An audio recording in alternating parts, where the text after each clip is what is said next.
Lucky की एक company में नई नई सेल्स की जॉब लगी थी। नया होने के कारण लकी को इस फील्ड में काम करने का ज्यादा अनुभव नहीं था। वो अपने सीनियर्स के अनुसार उस काम को अंजाम देता था और उसके सीनियर्स उसे काम करने के लिए हमेशा उस पर टारगेट का दबाव बनाते थे। ऐसे ही एक शाम को उसके सीनियर्स की कॉल आई और उसे कंपनी के सामान की मार्केटिंग के लिए शहर की एक अजीब सी सुनसान जगह जाने के लिए कहा। उसने घड़ी की ओर देखा तो शाम के 5 बज रहे थे। बाहर मौसम काफी खराब था। घने बादलों के कारण ऐसा लग रहा था कि मानो रात हो चुकी हो। साथ ही साथ तेज बारिश भी शुरू हो गई थी। लकी वहां जाता तो लौटने में देर रात हो जाती। यह सोचकर उसने अपने सीनियर से कहा कि सर, मेरे हिसाब से इतने खराब मौसम में वहां जाना ठीक नहीं, मैं कल चला जाऊंगा। दूसरी ओर से उसका सीनियर गुस्सा होकर बोला, देखो, सेल्स वाले बंदे समय नहीं देखा करते।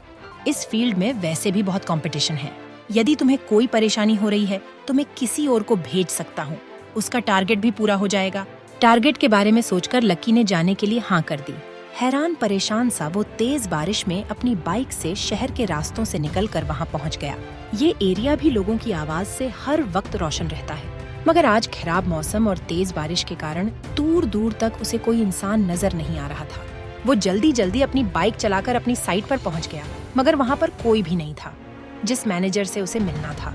वो आज खराब मौसम के कारण जल्दी बिना काम खत्म किए अपने घर निकल गया था।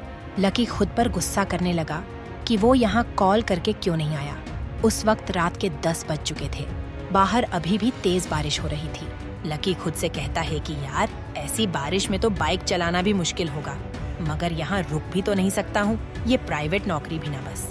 खुद से बात करते हुए धीरे धीरे बाइक चलाने लगा। बारिश के कारण उसे आगे का कुछ दिखाई नहीं दे रहा था।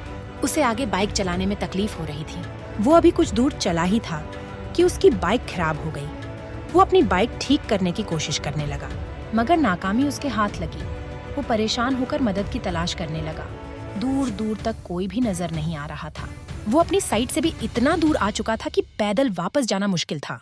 तभी कुछ देर में ही सामने से एक कार आती हुई नजर आई।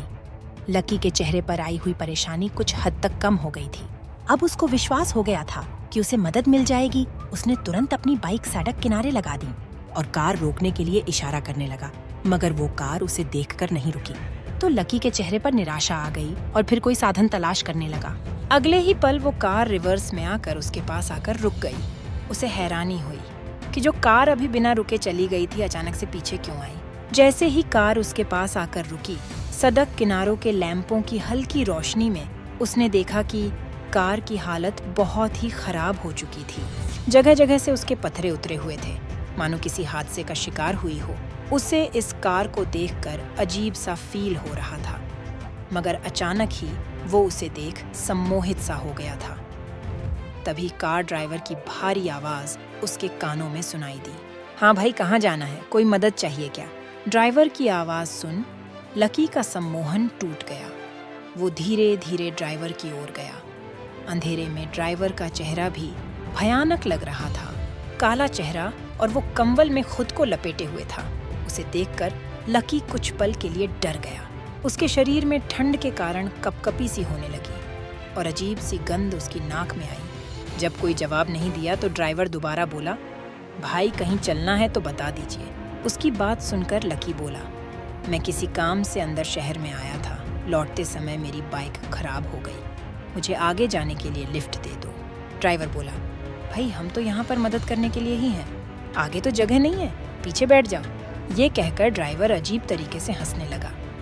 अंधेरे वीरान में लकी को इस तरह की हंसी बहुत अजीब लगी, मगर उसे मदद की बहुत जरूरत थी। इसीलिए उसके कहने पर लकी पीछे की सीट पर बैठ गया। बैठकर उसने देखा कि वहाँ पर एक छोटा बच्चा और एक बुजुर्ग महिला घूंघट निकालकर बैठी हुई थी। लकी उनके पास बैठ गया और जैसे ही कार चलने लगी, पीछे बैठे वो बच्चा और वो बुजुर्ग महिला लकी की ओर अजीब सी निगाहों से देखने लगे। उनकी सफेद आंखें लकी के मन में भय पैदा कर रही थीं। जब से वो इस कार के पास आया था, तब से अजीब सी गंध उसकी नाक को परेशान कर रही थी। उसे समझ नहीं आ रहा था कि ये गंध किस चीज की है। लकी अपनी नाक पर रुमाल रखकर चुपचाप बैठा था। तभी वो बुजुर्ग ड्राइवर धीरे धीरे उसकी तरफ होने लगा। जैसे वो पास आ रहा था तो बदबू आ रही थी, साथ ही में ठंड भी। लकी ने गौर से देखा तो बुजुर्ग व्यक्ति का चेहरा भी बिल्कुल सफेद था। चेहरे पर ढेर सारी झुर्रियां और आंखें इतनी काली मानो आंखों की जगह गड्ढे हों। लकी डरते हुए साइड में होता गया। बुजुर्ग ने उसे कहा, बेटा कौन हो तुम? बहुत दिनों बाद इस रास्ते पर किसी सवारी को देखा है। बुजुर्ग के ऐसा बोलते हुए ही उसके साथ के सब लकी को और घूर कर देखने लगे। उन सब की आंखों में एक खालीपन सा था। ये देखकर लकी परेशान हो गया। बुजुर्ग उसके और करीब आ गया और बोला, क्या हुआ बाबूजी, इस तरह परेशान क्यों हो रहे हो? कहते हुए वो जोर जोर से हंसने लगा। उसके साथ साथ वहां बैठा बच्चा और महिला भी उसके साथ जोर जोर से हंसने लगी। सभी लोग धीरे धीरे उसके पास आने लगे। बारिश में भीगने के कारण उसके कपड़े उनके शरीर से चिपके हुए थे। लकी ने ध्यान से देखा तो उन सब के शरीर पर चमड़ी का नामो निशान तक नहीं था, सिर्फ हड्डियों का ढांचा ही था। लकी बहुत डर गया। वो जोर जोर से चिल्लाने लगा। लकी को चीखते देख वो कार ड्राइवर और जोर से कार चलाने लगा। जो महिला घूंघट में थी उसका घूंघट अपने आप हट गया। उसका चेहरा बहुत ही डरावना था। जगह जगह से जले हुए चेहरे पर मांस लटक रहा था। देखते ही देखते वो लोग खुद ही जलने लगे। ये अचानक से जलते हुए लोग और वो गंध और तेज होने पर लकी को समझ आ चुका था कि वो गंध किस चीज की है। वो गंध इंसानों को जलाने पर शमशानों से आती हुई वो गंध थी। लकी का डर के कारण बुरा हाल हो गया था। सभी जलती हुई लाशें लकी के पास ही बैठी थीं। सभी लाशें लकी से चिपट गई थीं और अब लकी का शरीर भी जलने लगा था। अगली सुबह मौसम बिल्कुल साफ हो गया था। रोड पर आवन जावन भी शुरू हो गई थी। लकी का जला हुआ शरीर उसकी बाइक के पास पड़ा था। कार में बैठे हुए लोग उसकी लाश को देख रहे थे।